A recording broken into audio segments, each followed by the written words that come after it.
आकाशवाणी लखनऊ से प्रस्तुत है प्रादेशिक समाचार।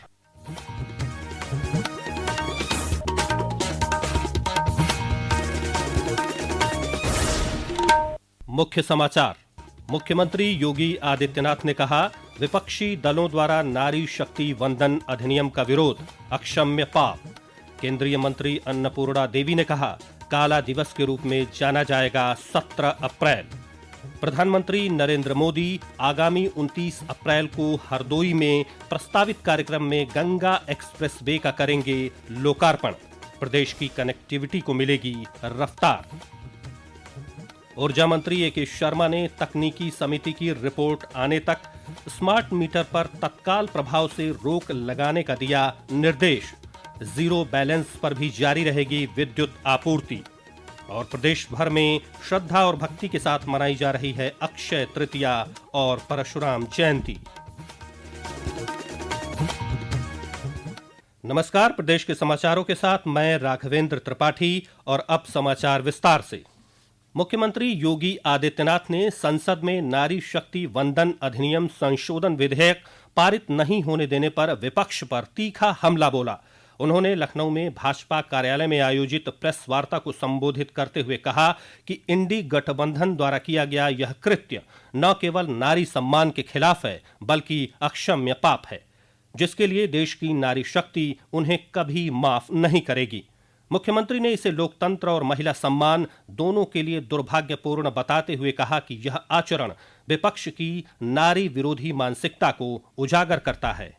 पूरा उत्तर प्रदेश प्रधानमंत्री मोदी जी के साथ खड़ा है, उनका आभार व्यक्त करता है, उनका अभिनंदन करता है, उनके इस प्रयास की सराहना भी करता है। और इस अवसर पर उत्तर प्रदेश की नारी शक्ति के मन में जो आक्रोश है कांग्रेस और इंडी गठबंधन के प्रति, उनके कृत्यों के प्रति, उस आक्रोश में पूरा एनडीए एकजुट होकर के उत्तर प्रदेश की आधी आबादी के साथ खड़ा है। ये लगातार धरना प्रदर्शन आंदोलन प्रारंभ हुए हैं, लोकतांत्रिक तरीके से सारे कार्यक्रम चल रहे हैं। कांग्रेस को, समाजवादी पार्टी को और इंडी गठबंधन के अन्य दलों को अपने इस कृत्य के लिए माफी मांगनी चाहिए। उनका यह कृत्य अक्षम्य है। लखनऊ स्थित भाजपा कार्यालय में आयोजित प्रेस वार्ता में केंद्रीय मंत्री अन्नपूर्णा देवी ने भी नारी शक्ति वंदन अधिनियम को लेकर विपक्षी दलों पर निशाना साधा। उन्होंने कहा कि प्रधानमंत्री नरेंद्र मोदी के नेतृत्व में संसद में नारी शक्ति वंदन संशोधन विधेयक पर हुई चर्चा सार्थक रही, लेकिन विपक्षी दलों ने बिल का विरोध कर महिलाओं की आकांक्षाओं को ठेस पहुंचाई। इसके लिए 17 अप्रैल काला दिवस के रूप में जाना जाएगा। मुख्यमंत्री योगी आदित्यनाथ ने आज सोमनाथ स्वाभिमान पर्व के अंतर्गत लखनऊ में आयोजित सोमनाथ स्वाभिमान यात्रा उत्तर प्रदेश का शुभारंभ किया। इस अवसर पर उन्होंने कहा कि प्रधानमंत्री नरेंद्र मोदी के नेतृत्व में भारत अपनी गौरवशाली सनातन विरासत और आधुनिक विकास के नए युग में एक साथ आगे बढ़ रहा है। उन्होंने कहा कि सदियों के आक्रमणों के बावजूद सनातन आस्था अडिग रही और पुनः अपने स्वाभिमान के शिखर पर स्थापित हो रही है। ये हमारा सौभाग्य है कि आज पूरा देश भारत के यशस्वी प्रधानमंत्री श्री नरेंद्र मोदी जी के मार्गदर्शन और नेतृत्व में अपनी गौरवशाली विरासत के साथ साथ आधुनिक विकास के नए युग में प्रवेश किया है। आज का ये आयोजन इस बात का प्रतीक है। 1000 वर्ष के बाद जब हम देखते हैं तो भारत की सनातन आस्था पूरी मजबूती के साथ दुनिया के अंदर कदम से कदम मिलाकर के आगे बढ़ रही है, लेकिन आक्रांताओं का कोई नामो निशान इस धरती पर नहीं बचा हुआ है। सोमनाथ स्वाभिमान पर्व के तहत बलरामपुर और फर्रुखाबाद सहित प्रदेश के कई जिलों में श्रद्धालुओं का दल निशुल्क सोमनाथ मंदिर दर्शन यात्रा पर रवाना हुआ। प्रधानमंत्री नरेंद्र मोदी आगामी 29 अप्रैल को हरदोई में प्रस्तावित कार्यक्रम में गंगा एक्सप्रेस वे का लोकार्पण करेंगे। इससे प्रदेश की कनेक्टिविटी को रफ्तार मिलेगी। वर्ष 2020 में मंत्रि परिषद से स्वीकृति मिलने के बाद इस परियोजना को प्राथमिकता के आधार पर आगे बढ़ाया गया और रिकॉर्ड समय में इसे साकार करने की दिशा में कार्य हुआ। एक रिपोर्ट। गंगा एक्सप्रेसवे की कुल लंबाई 594 किलोमीटर है, जो मेरठ के बिजौली गांव से शुरू होकर प्रयागराज के झुंडापुर दादू गांव के पास समाप्त होगा। ये मार्ग पश्चिमी उत्तर प्रदेश को सीधे पूर्वी हिस्से से जोड़ते हुए प्रदेश के आर्थिक और सामाजिक ताने बाने को मजबूत करेगा और यात्रा को तेज, सुरक्षित और सुगम बनाएगा। इस एक्सप्रेसवे से मेरठ, हापुड़, बुलंदशहर, अमरोहा, संभल, बदायूं, शाहजहांपुर, हरदोई, उन्नाव, रायबरेली, प्रतापगढ़ और प्रयागराज जैसे 12 प्रमुख जिलों को सीधा लाभ मिलेगा। इन जिलों के 519 गांव इस परियोजना से जुड़े हैं। दीपाली सिंह, आकाशवाणी समाचार, लखनऊ। सर्वोच्च न्यायालय ने देश भर में सड़क सुरक्षा बढ़ाने के लिए दिशा निर्देश जारी किए हैं।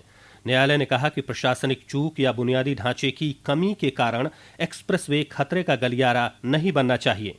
न्यायमूर्ति जेके माहेश्वरी और न्यायमूर्ति एएस चंदोरकर की पीठ ने सड़क परिवहन और राजमार्ग मंत्रालय, भारतीय राष्ट्रीय राजमार्ग प्राधिकरण और सभी राज्यों तथा केंद्र शासित प्रदेशों को राजमार्गों पर सुरक्षा में सुधार के लिए तत्काल कदम उठाने का निर्देश दिया। ये समाचार आप आकाशवाणी लखनऊ से सुन रहे हैं। ताज़ा समाचार जानने के लिए आप हमारी वेबसाइट newsonair.gov.in पर लॉगिन कर सकते हैं। इसके साथ ही आप प्रादेशिक समाचारों का ये बुलेटिन हमारे YouTube channel news on AIR Lucknow पर भी सुन सकते हैं।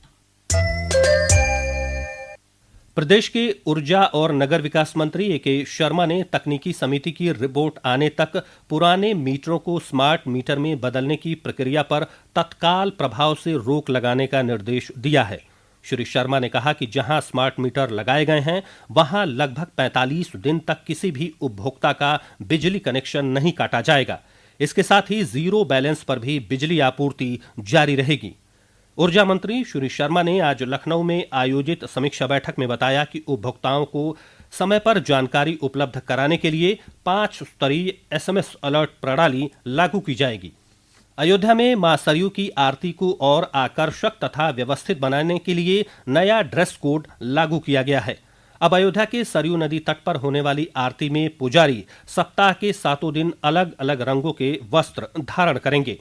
नित्य सरयू आरती संस्था के अध्यक्ष महंत शशिकांत दास ने बताया कि इस पहल का उद्देश्य आरती को भक्ति के साथ साथ सौंदर्य और सांस्कृतिक अनुभव से भी जोड़ना है, जिससे श्रद्धालुओं को एक अद्भुत आध्यात्मिक वातावरण मिलेगा। जिस तरह से मठ मंदिरों में भगवान के नित्य प्रत के पोशाक हैं, वस्त्र हैं, उसी तरह से मां सरयू जी की आरती में भी प्रतिदिन के हिसाब से, जैसे आज रविवार है, आज सफेद वस्त्र होना चाहिए भगवान, उसी तरह से मां सरयू जी की वेदी पर और पुजारियों का वस्त्र भी दिन के हिसाब से रखा गया है। अक्षय तृतीया और भगवान परशुराम जयंती आज प्रदेश भर में श्रद्धा और भक्ति के साथ मनाई जा रही है। काशी के प्राचीन विष्णु तीर्थ बिंदु माधव मंदिर में भगवान विष्णु की भव्य आरती उतारी गई। इसके साथ ही माता लक्ष्मी और विघ्नहर्ता गणेश जी का विधिवत पूजन अर्चन किया गया। वहीं अमरोहा में भगवान परशुराम का जन्मोत्सव ऐतिहासिक वासुदेव तीर्थ स्थल स्थित मंदिर में मनाया गया। पीलीभीत, गोरखपुर, चित्रकूट और फर्रुखाबाद में भी कार्यक्रमों का आयोजन किया गया, जिसमें बड़ी संख्या में लोग शामिल हुए। इटावा और हमीरपुर में भव्य शोभा यात्राएं निकाली गईं। अक्षय तृतीया के पावन अवसर पर यमुनोत्री और गंगोत्री धाम के कपाट खुलने के साथ आज से उत्तराखंड में वार्षिक 4 धाम यात्रा की शुरुआत हो गई। प्रदेश में भीषण गर्मी और लू का प्रकोप जारी है, जिससे जनजीवन प्रभावित हो रहा है। मौसम विज्ञान केंद्र लखनऊ के वरिष्ठ वैज्ञानिक मोहम्मद दानिश ने आकाशवाणी समाचार को बताया कि अगले 4-5 दिनों के दौरान प्रदेश में लगभग सभी जिलों में लू चलने और दिन का तापमान 40 डिग्री से अधिक रहने की संभावना है। प्रदेश के अधिकांश हिस्सों में तापमान 40 क्रॉस कर गया है। यूपी में, पश्चिमी उत्तर प्रदेश में कल से अगले 4 दिनों के लिए लू का अलर्ट है। वहीं पूर्वी उत्तर प्रदेश में अगले 5 दिनों के लिए लू का अलर्ट है। तो कहीं ना कहीं आने वाले 4-5 दिनों के लिए लू का अलर्ट है और तापमान प्रदेश के अधिकांश हिस्सों में 40 के क्रॉस रहेगा। वहीं अगर हम दक्षिणी पार्ट की बात करें तो वहाँ 43 से 45 के रेंज में तापमान रहेगा। तो कुल मिला के कहें तो आने वाले अगले 4 से 5 दिन गर्मी का असर उत्तर प्रदेश में बरकरार रहेगा। वहीं चंदौली में बढ़ते तापमान के कारण जिलाधिकारी ने कक्षा 1 से 8 तक के सभी स्कूलों का समय सुबह 7:30 बजे से दोपहर 12:30 बजे तक निर्धारित कर दिया है। इंडियन प्रीमियर लीग 2026 में आज दूसरे मुकाबले में पंजाब किंग्स और लखनऊ सुपर जायंट्स के बीच new Punjab cricket association stadium में मैच खेला जा रहा है। लखनऊ सुपर जायंट्स ने टॉस जीतकर पहले गेंदबाजी करने का फैसला किया है। और अंत में मुख्य समाचार एक बार फिर। मुख्यमंत्री योगी आदित्यनाथ ने कहा, विपक्षी दलों द्वारा नारी शक्ति वंदन अधिनियम का विरोध अक्षम्य पाप। केंद्रीय मंत्री अन्नपूर्णा देवी ने कहा, काला दिवस के रूप में जाना जाएगा 17 अप्रैल। प्रधानमंत्री नरेंद्र मोदी आगामी 29 अप्रैल को हरदोई में प्रस्तावित कार्यक्रम में गंगा एक्सप्रेसवे का करेंगे लोकार्पण। प्रदेश की कनेक्टिविटी को मिलेगी रफ्तार। ऊर्जा मंत्री एके शर्मा ने तकनीकी समिति की रिपोर्ट आने तक स्मार्ट मीटर पर तत्काल प्रभाव से रोक लगाने का दिया निर्देश। जीरो बैलेंस पर भी जारी रहेगी विद्युत आपूर्ति। और प्रदेश भर में श्रद्धा और भक्ति के साथ मनाई जा रही है अक्षय तृतीया और परशुराम जयंती। इसी के साथ प्रादेशिक समाचारों का ये बुलेटिन समाप्त हुआ। अगला बुलेटिन रात 8 बजे FM पर प्रसारित किया जाएगा। नमस्कार।